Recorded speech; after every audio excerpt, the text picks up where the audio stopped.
వేడి వేడి వడలైతే రెడీ అయిపోయినాయండి. చాలా టేస్టీగా ఉంటాయి. ఇలా చేస్తే చేయడం కూడా చాలా ఈజీ.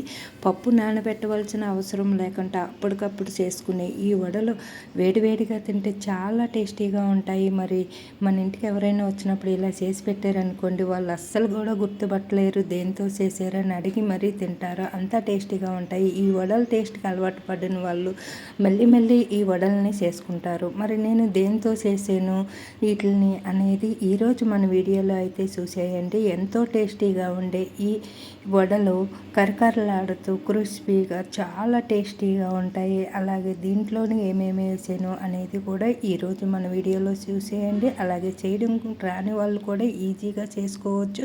ఇంకా నూనె అయితే అస్సలు పీల్చవు, చాలా టేస్టీగా వస్తాయి. చూడండి, ఇక్కడ చూపిస్తున్న విధంగా మీకు నచ్చిన సైజులో చేసుకోవచ్చు. పైకి కలర్ఫుల్గా కనిపిస్తున్నాయి కదా, లోపల కూడా చాలా టేస్టీగా ఉంటాయి. మరి దీని తయారీకి కావాల్సినవి చూసేద్దాం. ముందుగా ఇలాగ ఒక కప్పు రైస్ని తీసుకోవాలి. అలాగే మీ దగ్గర మిగిలిపోయిన అన్నమైనా పర్లేదు, లేదా వేడిగా అప్పటికప్పుడు వండుకున్న అన్నమైనా పర్వాలేదు. ఇలా ఈ అన్నాన్ని మనము మిక్సీలోని ఒకసారి తిప్పేసి తీసుకుందాము. మరీ మెత్తగా కాకుండా మామూలుగా తీసుకోవాలి.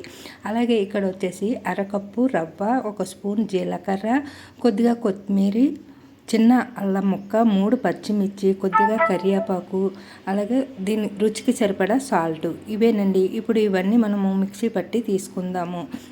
రైస్ని అంటే అన్నాన్ని మరీ మెత్తగా కాకుండా ఒక 2 సార్లు మిక్సీ గిన్నె తిరిగిన తర్వాత తీసేసుకోవాలి. చూడండి, ఇక్కడ చూపిస్తున్న విధంగా. అలాగే అల్లం ముక్క కానీ, మనం కొత్తిమీరని కానీ, పచ్చిమిర్చిని అన్నీ కూడా బరకగా పట్టుకోవాలి. మరీ మెత్తని పేస్ట్లా కాకుండా బరకగా పట్టుకుంటుంటే మనం తినేటప్పుడు మనకి ఆ టేస్ట్ అనేది మనకి తెలుస్తుంది. ఇప్పుడు ఇవన్నీ ఇలా మిక్సీ పట్టుకున్న తర్వాత ఇలాగా గిన్నెలో వేసేసుకుని, ఇప్పుడైతే నేను ఈ ప్లేట్లోనే వేసేసుకున్నానండి. ఇప్పుడు ఇవన్నీ కలిసేటట్టు బాగా కలుపుకుందాము. జీలకర్ర ఒకటి మనం మిక్సీ పట్టవలసిన అవసరం లేదు.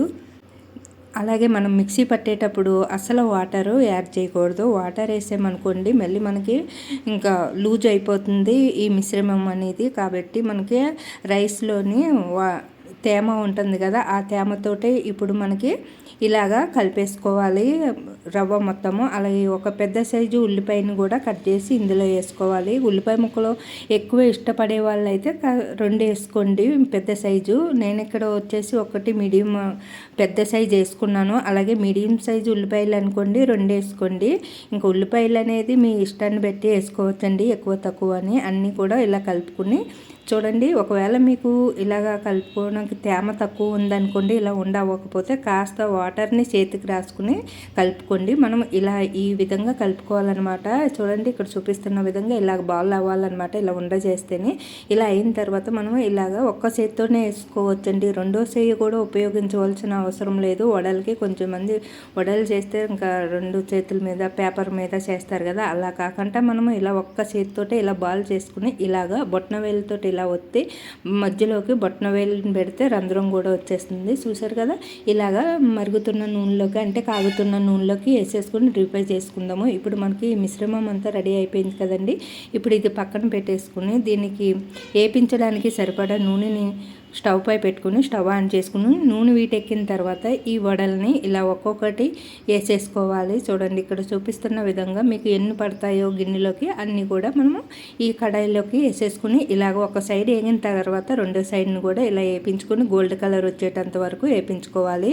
ఇవి రైసు ఇంకా రవ్వ వేసినాం కాబట్టి ఇంకా మామూలు వడల కంటే కాస్త టైము కొంచెం ఒక 2 మినిట్స్ ఎక్కువ పడుతుంది. 2 మినిట్స్లో ఈ వడలు అనేది ఇంకా ఏగిపోతాయి. ఇలాగ ఎన్ని పడతాయో అన్నీ ఇలా వేసేసుకుని మళ్ళీ రెండో సైడ్ కూడా తిప్పేసుకుని మంచి కలర్ ఇలా గోల్డ్ కలర్ వచ్చేటంత వరకు వేపించుకుని ఒక ప్లేట్లోకి తీసేసుకోవాలి. ఇలా మన దగ్గర ఉన్న మిశ్రమం మొత్తం వేసేసుకోవచ్చు. అన్నీ ఇలా వేసేసుకోవాలి. ఇలా వేసుకున్నాక మీకు చూపిస్తాను.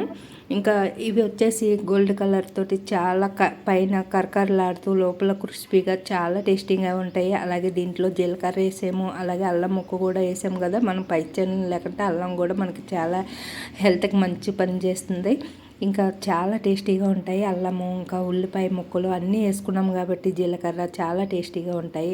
మరి ఇలాగ మొత్తం మిశ్రమాన్ని వేసుకోవచ్చు. అలాగే మీకు 1 కప్పు రైసుకి మళ్ళీ అరకప్పు రవ్వ వేసుకున్నాం కదా, వీటికి మన ఇంట్లో ఉన్న మెంబర్స్ అందరికీ సరిపోయే విధంగా అయితే ఈ వడలు అనేవి వస్తాయండి. మీకైతే చూపిస్తాను లాస్ట్లోనే నాకు ఎన్ని వడలు వచ్చాయి అనేది.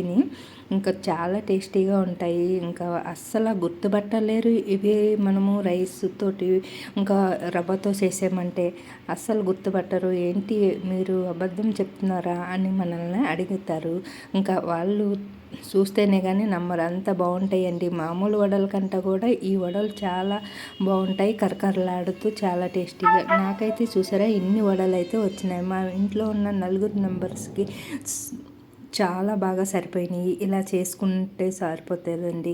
ఎంతో టేస్టీగా ఉండే కరకరలాడే వడలు అయితే రెడీ అయిపోయినాయి. గోల్డ్ కలర్తో చక్కని సువాసనతో టేస్టీగా ఎప్పుడెప్పుడు తినేయాలా అన్నంత సువాసనతో ఉంటాయి. చాలా టేస్టీగా ఉంటాయి. తింటుంటే కరకరలాడుతూ లోపల మనము అల్లము పచ్చిమిర్చి ఏవైతే వేసుకున్నామో అవన్నీ కూడా మన పంటికి తగిలి చాలా టేస్టీగా అనిపిస్తాయి కరకరలాడుతూ. మరి ఈ టేస్ట్కి అలవాటు పడిన వాళ్ళు మరి వేరే వడలకి వద్దు ఇవే చేయమని అడిగి మరీ చేయించుకుని తింటారు. మరి ఎంతో టేస్టీగా ఉండే ఈ రైస్ ఇంకా రవ్వ వడల్ని మీరు కూడా ఒకసారి ట్రై చేయండి. అలాగే ఎలా వచ్చిందనేది మన కామెంట్ బాక్స్లో కామెంట్ చేయండి. అలాగే మన ఛానల్ని సబ్స్క్రైబ్ చేసుకోండి. అలాగే మరిన్ని వీడియోలు మీకు రావాలంటే మన ఛానల్ పైన ఉన్న బెల్ ఐకాన్ని టచ్ చేయండి. మరి మీ సపోర్ట్ని మన ఛానల్కి అందిస్తారని ఆశిస్తున్నాను. మరి ఈ వీడియో మీకు నచ్చితే లైక్ చేయండి, షేర్ చేయండి, మన ఛానల్ని సబ్స్క్రైబ్ చేసి అలాగే ఒక్కసారి ఈ రెసిపీని మీరు కూడా ట్రై చేసి ఎలా వచ్చిందనేది కామెంట్ చేయడం మాత్రం మర్చిపోకండి. మరి మీ సపోర్ట్ని అందిస్తారని ఆశిస్తున్నాను.